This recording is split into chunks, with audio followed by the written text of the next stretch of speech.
రూపాయి నాణ్యానికి 2000 నోటికి మధ్య జరిగిన యుద్ధం ఏంటో తెలుసా? చివరికి ఎవరు గెలిచారో వింటే మీరు ఖచ్చితంగా నవ్వుకుంటారు. ఒకరోజు ఒక బీరువాలో కొత్తగా వచ్చిన 2000 రూపాయల నోటు పక్కనే ఉన్న ఒక రూపాయి నాణ్యాన్ని చూసి చాలా వెటకారంగా నవ్వింది. అప్పుడు ఆ నోటు గర్వంగా, ఒరే రూపాయి, అసలు నేను బయటికి వస్తే చాలు జనం నా కోసం పాకులాడతారు. నన్ను చూస్తే అందరి కళ్ళు వెలిగిపోతాయి. నిన్ను కనీసం ఎవరు పట్టించుకోరు. ఆ విషయం నీకు తెలుస్తుందా అని చాలా తక్కువ చేసి మాట్లాడింది.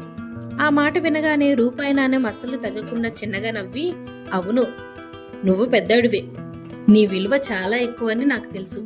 కానీ ఒక విషయం గుర్తుపెట్టుకో, ఎంత పెద్దోడువైనా సరే కష్టాల్లో ఉండి ఆకలితో ఉన్నవాడికి కడుపు నింపేటప్పుడు నువ్వు నా దగ్గరికి రావాల్సిందే. అంటే నువ్వు చిల్లరగా మారాల్సిందే అని గట్టిగా కౌంటర్ ఇచ్చింది.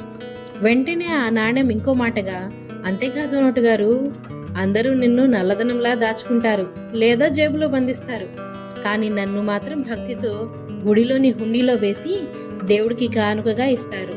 అంటే నేను ఎప్పుడూ దేవుడికి పాదాల దగ్గరే ఉంటాను అని తన వినయాన్ని చాటుకుంది. ఇందులో నీతేమిటంటే, అహంకారం నిన్ను జేబులో బంధిస్తుంది, వినయం నిన్ను దేవుడి పాదాల దగ్గరకు చేరుస్తుంది. మనం ఎంత విలువైన వారం అనేది కాదు, ఎవరికి ఉపయోగపడుతున్నామనేదే ముఖ్యం. ఈ కథలో ఉన్న నీతి మీకు ఎలా అనిపించిందో కామెంట్ చేసి లైక్ కొట్టి, మరీ ముఖ్యంగా ఇలాంటి మరికొన్ని కథల కోసం సబ్స్క్రైబ్ చేసుకోవడం మాత్రం మర్చిపోకండి. Thank you.